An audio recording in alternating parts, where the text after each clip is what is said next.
Hey y'all, this is Kobe R. Rice coming at you again with another vlog review of Scandal. And I have to say, they really got it back on track with this last episode. We had the cool quips, we had the witty lines, we had the twists and the turns, and there was drama, but it wasn't too dramatic. It was dramatic, but it wasn't crazy melodramatic. And so I'm really excited. Finally, is this the fourth or fifth episode? The fifth episode, I think. I have to pay attention. Anyway, pay attention to the title above or below or to the side or wherever it is to see which episode this is. But the episode was called, what is this name of the episode? Oh my God, it doesn't matter because the episode was so hot and so crazy that, I highly, highly recommend. Oh, it's called More Cattle, Less Bull. That's what it's called. And I'm just really excited because at first I was really nervous about how Scandal was going after, episodes 1 and 2. Episodes 3 and 4 were a little bit weak. And this is not to point at the writers who are writing it, but I think, when a particular creator has a vision in mind in terms of knowing the voices, knowing the characters, knowing about the politics, and knowing the direction that he or she wants the series to go, then it's a lot easier for the creator to infuse every episode with that voice. And so I think that that was the main issue in the last 2 episodes, that maybe the writers or like the time constraints or whatever were preventing the writers from really honing in that voice. I think that toning it down was a good idea. And so I'm really excited. It was awesome. Jake Ballard finally stood up for himself. He stopped being a jump off, which I thought was fantastic. Olivia, I mean, I'm not going to lie, looking kind of trifling right now, trying to use people. Let me put my glasses back on. I always try to keep it off because of the glare. But I'm just going to have to, here we go. I look like this so that you guys, won't have to look into my eyes and think I'm like nerd crazy. But so Olivia really is being trifling. And like she's still brilliant and still on point in terms of knowing what to do with a political campaign. But in terms of like managing her personal life, like she's a hot ass mess. Obviously, we've known that from the beginning, but I never really expected her to try to pimp other people to, help to attain her own personal or romantic goals. Like what she did with Jake in this season was really messed up. And, I know that Jake is sort of the add-on here, and, Fitz is sort of like the husband she'll always stay with, and Jake was kind of the jump off for a little bit. But he did really care about her, and I thought that she cared about him to a certain extent where she wouldn't be using him, or at least would be honest to say, listen, I gotta go see my dude. I need you so I can show up and see him without looking suspicious, so can you be my date or whatever, And I don't like the fact that, like, everybody here is enabling this except for Harrison. Mad props to Harrison, who was basically like, what the hell are you doing towards the end of the episode? And also, I don't really like the way that Olivia treats Harrison. Whenever he tries to call her out on her BS, she always ignores him. Like, and I don't mean in a, oh, I didn't hear you, oh, I don't really know what to do kind of way. But she looks at him condescendingly and is just like, whatever, with like mad attitude. And, at first, the first couple of times it happened, I was like, okay, she's stressed out, she has issues, whatever. But now I'm just like, Harrison has been down for you from the beginning. He's been really trying to help you out, basically covering up all your shit with Defiance. I think that's what the town was called. I really need to get a better brain for details because I'm just losing them. But when they were rigging the voting elections, Olivia, Melly, Cyrus, and everybody else, and it was time to cover it up, Harrison was basically like, well, Olivia comes first, so whatever we have to do to bury this, let's bury it. When it came to Olivia's name being put out in the street, and with the fact that she was sleeping with the president, Harrison was all by her side talking about bury it. And she has no freaking respect for him. I feel like he's kind of like her bitch. And I'm just like, why is she treating him like that? And furthermore, I know that they work for her, but I feel like she treats the rest of her team like that. Like, I'm really starting to not feel Olivia. Like, I love Kerry Washington, and I love Olivia's sort of professional vibe. Her dress tonight was on point, or last night rather, because that's when it aired. But her dress was really on point, looking fabulous, model on the runway type. She was just styling a profile and has all the physical characteristics and intellectual characteristics that many women would like to aspire to. But I mean, her morality is, I mean, it was questionable before to a certain extent when she was sleeping with the president. Now, I gave her a little bit of leeway because, you know, she was in love, and sometimes you can't help who you fall in love with and how those things turn out. And, you know, I'm not making an excuse for her affair, but, you know, sometimes those things happen, and they don't necessarily mean for them to happen, but it happened. So we were all like bleeding hearts and shit for Olivia. And now she's just straight up being methodically freaking like trifling and just scalawag. I mean, I hate to say that about her, you know, like beautiful, intelligent, strong black woman, just on point, and you know, like she's great, but she needs to get her emotional and personal stuff together, like ASAP. I'm starting to really not feel her. And I actually really love at this point the supporting characters way more. Like, I still love David. I've always loved David. He will always be my first love. Abby, I wasn't particularly sure what the hell she was doing during the episode because she was lying to David. Turns out, spoilers, she didn't want to go with David to the White House Correspondents' Dinner, and she had lied about it, saying that she's going to be out of town and all this stuff. And I was basically like, why are you lying about this? Why not just say you don't want to go? And then we find out that her ex-husband, the same guy who used to beat her, was at the dinner, and she didn't want to go see him, and she was scared. And I was like, oh, Abby, but she didn't tell David about that. So David understood, thankfully, and you know, she showed up at his house looking all pretty. I think they should have used like either a darker color, or she should have like Abby's not really olive tone, so, and she's not really tan from what I can see. So the dress was nice, but it just was like not really working with her skin tone. But she still looked good. I mean, Abby's gorgeous, but yeah, anyway, that was a side note. But anyway, she showed up in the beautiful dress, and they all made up, and they're all cute, and that's cool. Anyway, sorry, I was talking about the supporting cast and why I like them better than Olivia. Yeah, so Olivia keeps treating everybody like shit. Like, they basically, like, they're her pawns, and like nothing is more important than her and Fitz. And I just sort of feel like you need to get it together, you know? I mean, I know that love is important and shit, but come on. Like, it's not more important than your friends and the people who've been holding you down, and like who haven't been trifling and had people spy on you and do all this crazy shit that Fitz has done. Anyway, so I wasn't feeling that. Anyway, supporting characters. Harrison, I'm still very curious about sort of his background. I mean, I hope that he's not just sort of some sort of ornament. I mean, he's a very delicious ornament, I'm not going to lie. And like very charming ornament and very intelligent. But I sort of want to still find out more about him, and I hope that I'll find out a little bit more. I hope that we'll all find out a little bit more, because it's not just me watching the show. It's like millions of people. Yay, go Scandal. And so, but yeah, I'm not really liking the fact that she's hating on him or being kind of an asshole to him. Quinn, really, Quinn? I mean, spoilers again. This chick is gone off the deep end in terms of wanting to be all like one with death and shit.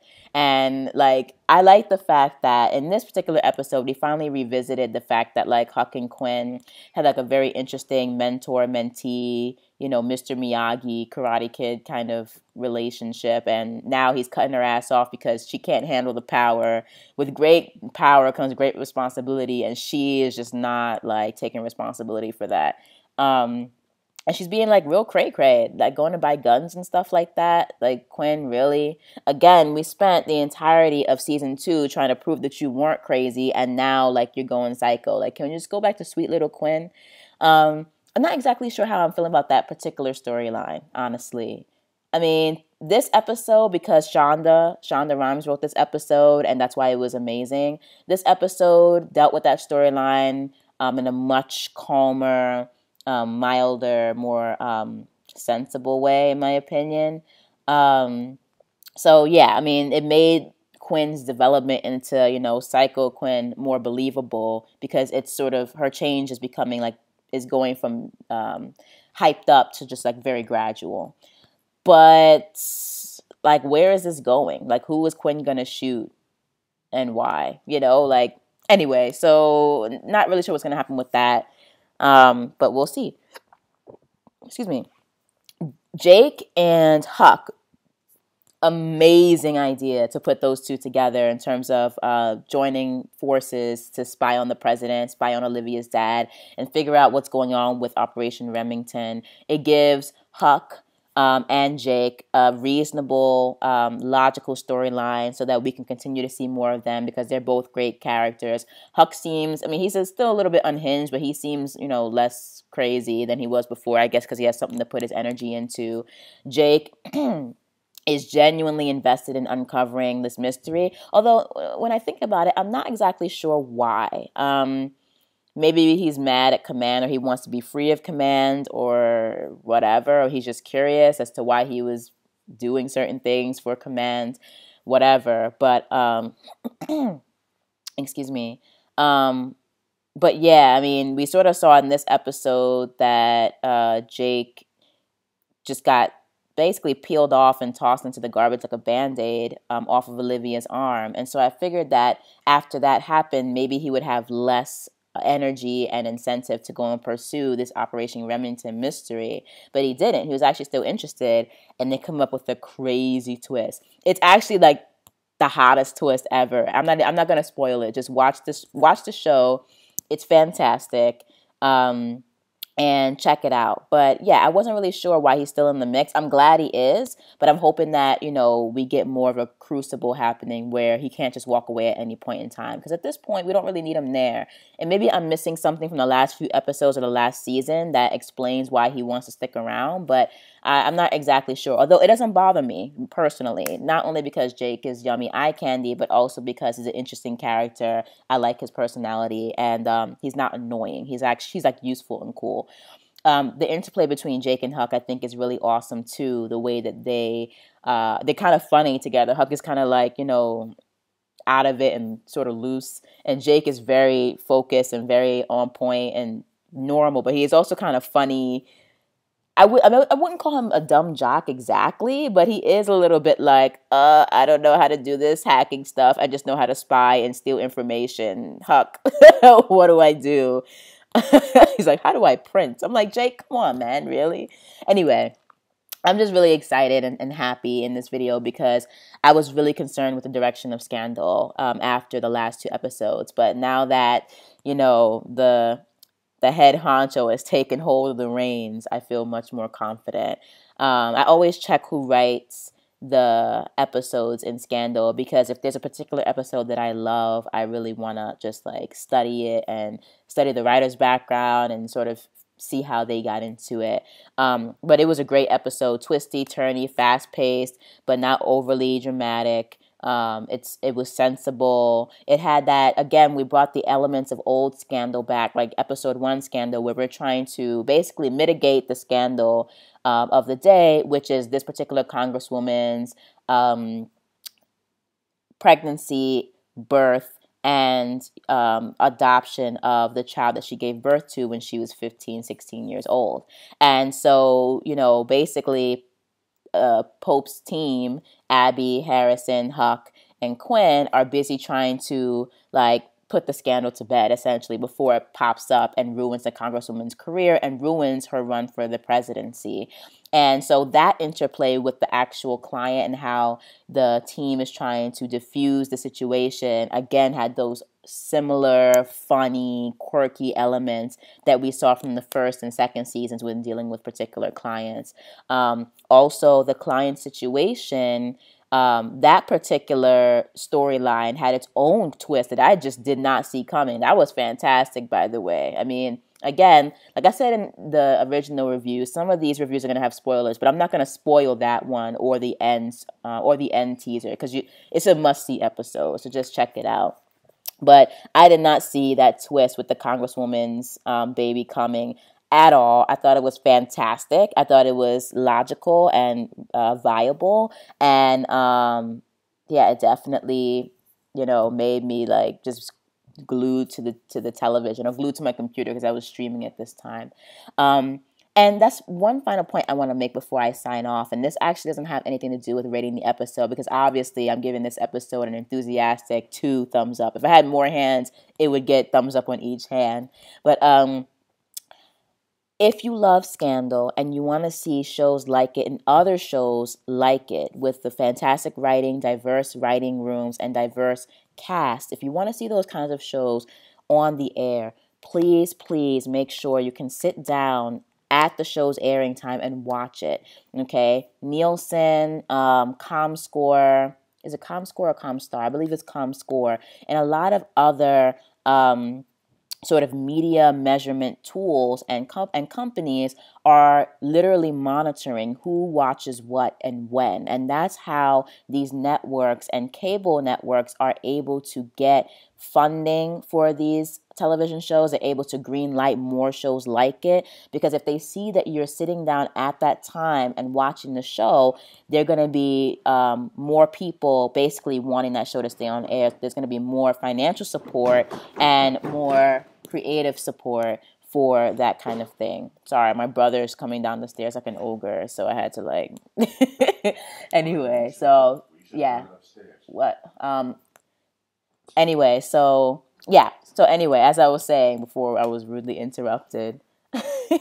Yeah, so make sure you sit down and you watch those shows at those times, because basically how television is produced and how it's funded is that advertisers give hundreds of thousands of dollars for commercial spots and television spots, to basically get their ads in front of the demographics that they feel will buy their product. So let's say, there are 10 million people sitting down and watching Scandal at a certain point, and those 10 million people fall between the ages of 18 and 40 and are in the female demographic or whatever. Advertisers who want to market to that demographic are going to pay hundreds of thousands of dollars to basically get ad space during the commercial times. That's how television works. That's how it's funded in this country. So if you didn't know that before, you know it now. And so because the existence and the survival of shows depends on you, on these advertisers' perception of who is going to be exposed to their product during that time slot, it's important that you sit down at those times and show up to your favorite shows. And so I support, you guys doing that for Scandal. For any other television shows you really love, sit down and actually watch them. If you can't watch them, make sure you stream them and you tweet them, you Facebook about them, and you generate a lot of buzz, because you do really have to advocate in newer ways for the shows you want to continue to go on in the future. Okay, so that's all I have to say for now. That's the end of it. I'm very much looking forward to the episode next week, and I'll see you guys next time. Hopefully you're going to be along for the ride, because it's going to be a wild one. Again, watch this episode. The twist at the end is crazy. All right, see ya.